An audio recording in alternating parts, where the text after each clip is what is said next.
السلام علیکم ورحمۃ اللہ وبرکاتہ۔ تمام ساتھی کا استقبال ہے ہمارے یوٹیوب چینل FB آصف میں۔ آج ہم آپ کے لیے حضرت جی مولانا سعد صاحب دامت برکاتہم کا نیو بیان لے کر آئے ہیں۔ آپ تمام حضرات اس بیان کو دھیان سے سنیں اور عمل کرتے ہوئے امت تک دعوت کے ذریعے سے پہنچانے کی فکر کریں۔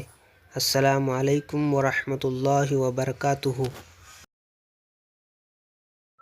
سلام تو ہر مسلمان کا حق ہے۔ وہ ڈاکو ہی حضرت کے ساتھ ہو گیا، حضرت یہاں لے آئے، اس کو یہاں لے آئے،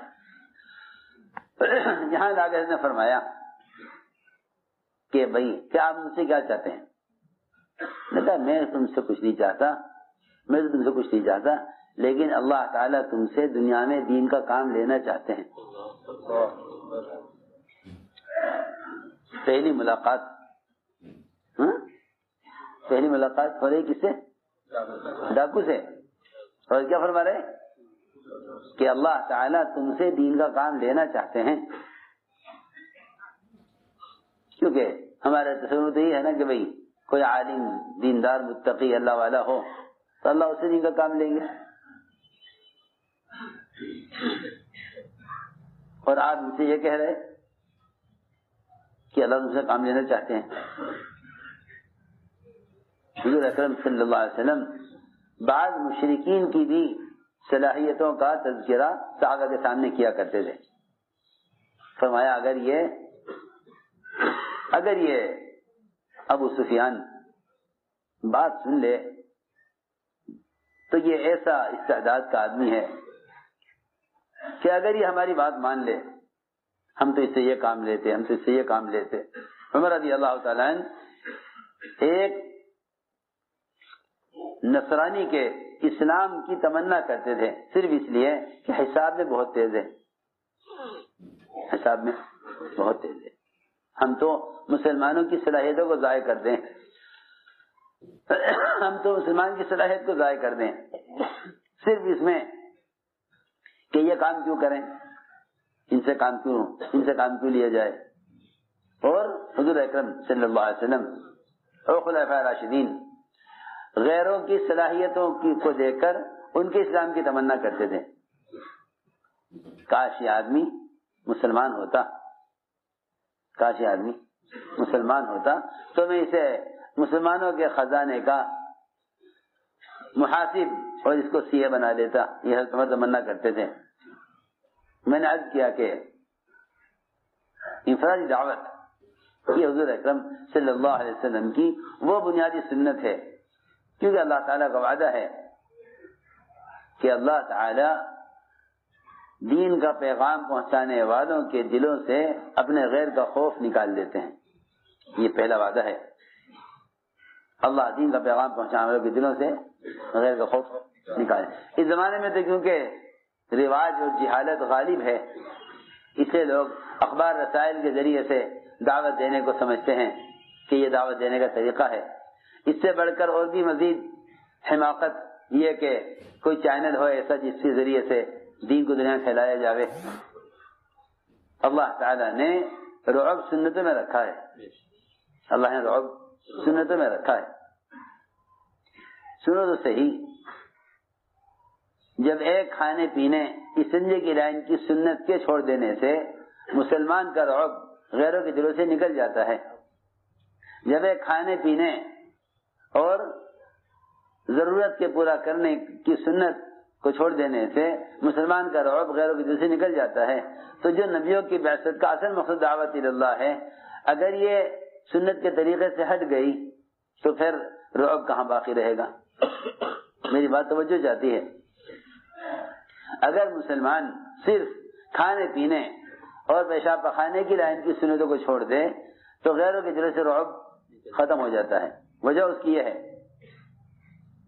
کہ جب غیر یہ دیکھتا ہے کہ مسلمان اپنی ضرورت کو ہمارے طریقے پر پورا کر رہے ہیں تو پھر یہ مسلمانوں کو اپنی طرح سمجھنے لگتے ہیں،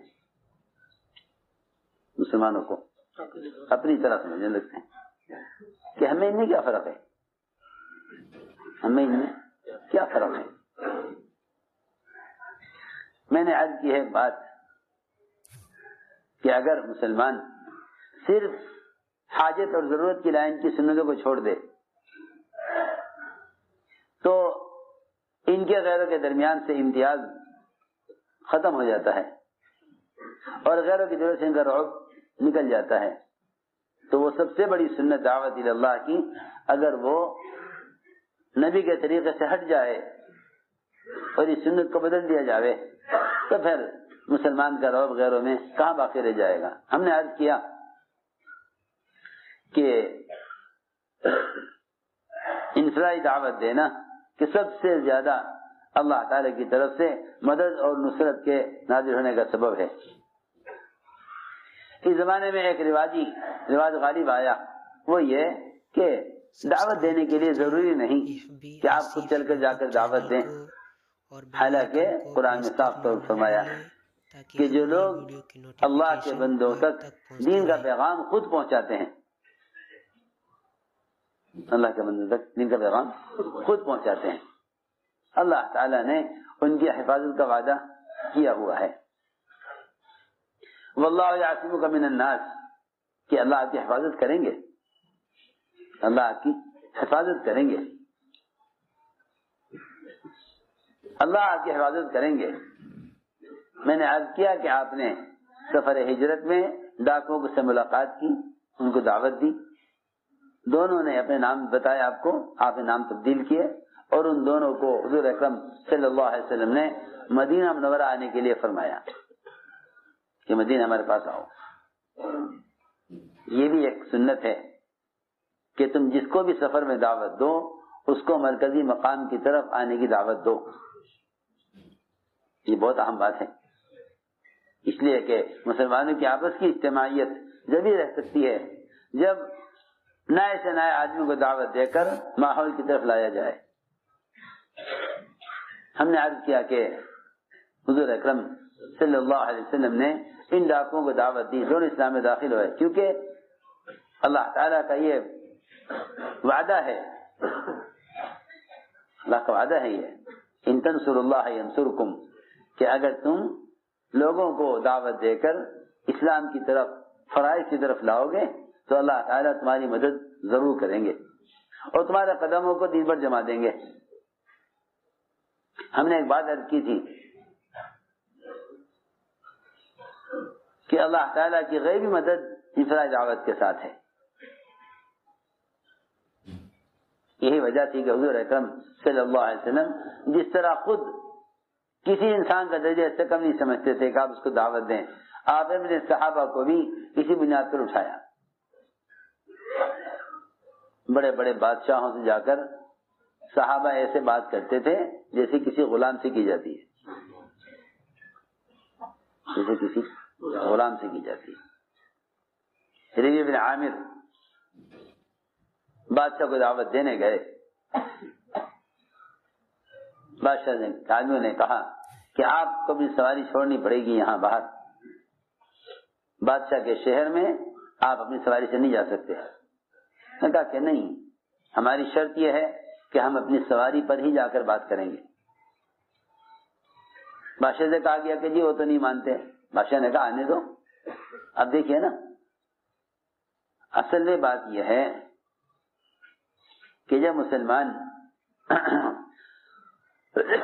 دین کو قائم کرنے کی اور دین کی نصرت پر تھا، اللہ تعالی نے اس کی زبان کے الفاظ میں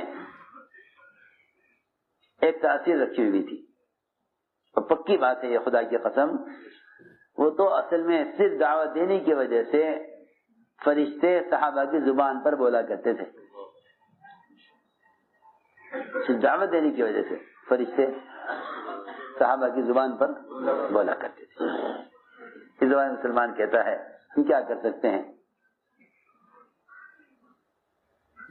فرشتے صحابہ کی زبان پر بولا کرتے تھے. بادشاہ نے کہا آنے دو. وہاں پہنچے، قلعے تک پہنچ گئے. بادشاہ نے کہا کہ دیکھیے آپ کو یہاں سے اتر کر جانا پڑے گا بادشاہ کے تخت تک. آپ تک پہنچتی رہے. درمیان میں فرش بچھے ہوئے ہیں، قالین بچھے ہوئے ہیں.